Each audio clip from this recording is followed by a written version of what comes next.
Berikut ini adalah esensi batin wukuf yang perlu diriyadhahkan atau dilatih dan dibiasakan dalam kehidupan sehari-hari kita. Yang pertama adalah esensi wukuf dan arafah dalam tasawuf. Wukuf, al-waqfu atau al-wuquf secara bahasa, bahwa wukuf berarti berhenti atau berhenti sejenak. Dalam tasawuf, bahwa manusia seringkali tersesat dalam keramaian dan gemerlapnya dunia serta ambisi ego diri atau keakuan diri. Lalu apa makna sofistik dari wukuf ini? Bahwa wukuf adalah berhenti dari kepatuhan yang buta terhadap syahwat, kemudian berhenti dari kepanikan duniawi, dan lalu meluangkan waktu untuk menyadari keberadaan Sang Pencipta, yakni Allah Subhanahu wa Ta'ala, sebagai bentuk syukur tertinggi atas semua karunia nikmatnya. Karena Allah telah menegaskan dengan firman-Nya dalam hadis qudsi, "Idza dzakartani syakartani, wa idza nasitani kafartani." Kalau kamu mengingatku, maka kamu berarti sedang bersyukur kepadaku. Tetapi jika kamu melupakanku, maka itu artinya kamu adalah mengkufuri segala karuniaku. Apa makna dasar dari kata arafah? Arafah adalah sebagai langkah pengenalan atau ma'rifat kepada Allah Subhanahu wa Ta'ala. Arafah adalah langkah pengenalan atau ma'rifat kepada Allah Subhanahu wa Ta'ala. Kata arafah berasal dari kata akarnya, yaitu arafa ya'rifu ma'rifatan, yang berarti mengenal atau mengenali atau mengetahui. Dan padang Arafah adalah simbol tempat pertemuannya kembali Nabi Adam alaihissalam dan Siti Hawa setelah pertobatan mereka diterima oleh Allah Subhanahu wa Ta'ala. Lalu apa makna sofistik dari Arafah? Makna sofistik Arafah adalah maqam ma'rifatullah, mengenal Allah melalui ma'rifatun nafsi atau mengenal diri sendiri, sebagaimana ungkapan yang masyhur dalam kalangan para sufi, yakni man arafa nafsahu faqad arafa rabbahu. Barang siapa yang bisa mengenali dirinya, maka dia akan berarti mengenali Tuhannya. Ketika di padang Arafah, semua manusia tunduk merunduk, mengakui kehinaan diri yang tak kuasa apa-apa, menghayati, merenungi betapa diri selalu mengkufuri segala karunia Allah yang terhitung jumlah, yang tak terhingga jumlah dan nilainya, yang kemudian mengakui dan dapat menyaksikan segala keagungan Allah Subhanahu wa Ta'ala. Lalu sebagai pesan praktis bagi kita adalah bahwa kita bisa mengamalkan wukuf dalam kehidupan kita sehari-hari dengan cara yang mudah dan tepat guna. Dan kita tidak perlu menunggu saat kita menunaikan ibadah haji nanti. Maka untuk merasakan keberkahan dari wukuf itu, kita bisa menghadirkan padang Arafah di dalam hati kita. Seperti yang telah dituturkan oleh Sayyid Syekh Abdul Qadir Al-Jilani dalam kitab Sirul Asrar, tersebut di dalam kitab itu, jika disucikannya Ka'bah zahir, jika dibersihkannya Ka'bah zahir yang ada di Masjidil Haram Makkah Al-Mukarramah, adalah untuk kepentingan makhluk yang bertawaf mengelilinginya.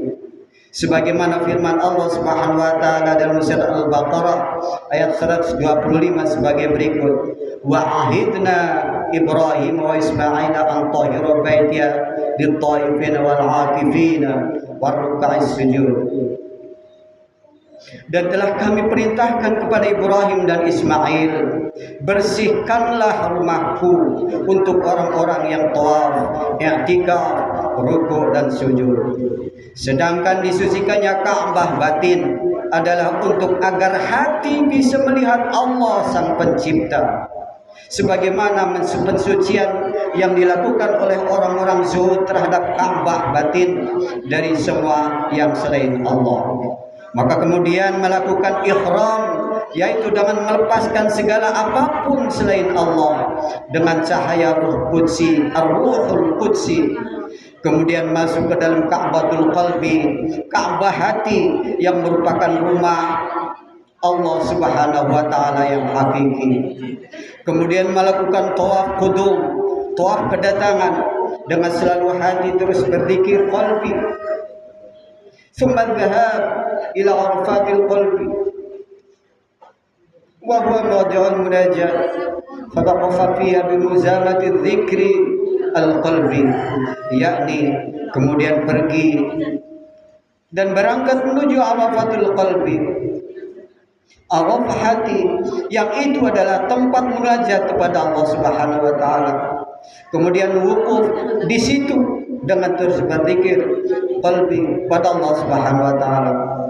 Kemudian berangkat menuju Muzdalifah fuad untuk menginap dengan terus berzikir qalbi tanpa henti, hingga kemudian lanjut berangkat menuju Minasir yang terletak di antara dua tempat suci dan wukuf dan nginep di situ. Sebagai langkah dan cara untuk melatih wukuf di Arafatul Qalbi antara lain adalah yang pertama dengan mengambil waktu pada spiritual rutin, jeda spiritual rutin harian dengan sambil muhasabah dan khalwat selama minimal 2 menit 9 detik atau 129 detik pada setiap setelah zikir jahri tiap sholat fardu. Kemudian selepas itu dilakukan secara kontinu, berkelanjutan, alat dawam, dari pagi sampai sore, dari sore sampai pagi, seperti yang telah ditentukan oleh Syekh Mursyid. Hentikan semua aktivitas anggota badan dan hadapkan wajah batin kepada Allah Subhanahu wa taala. Menundukkan kepala, arahkan ke posisi hati sendiri, yaitu 2 jari di bawah susu kiri.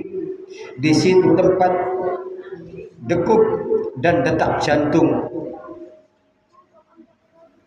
Teori-teori seperti ini adalah untuk melatih jantung supaya terlatih dengan iringan denyut zikir pada Allah Subhanahu wa taala.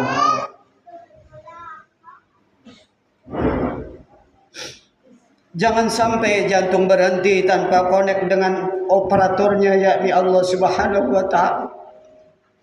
Kemudian yang kedua adalah langkah yang kedua, berkhalwat, al-khalwatu fil jalwati, menyepi dalam keramaian.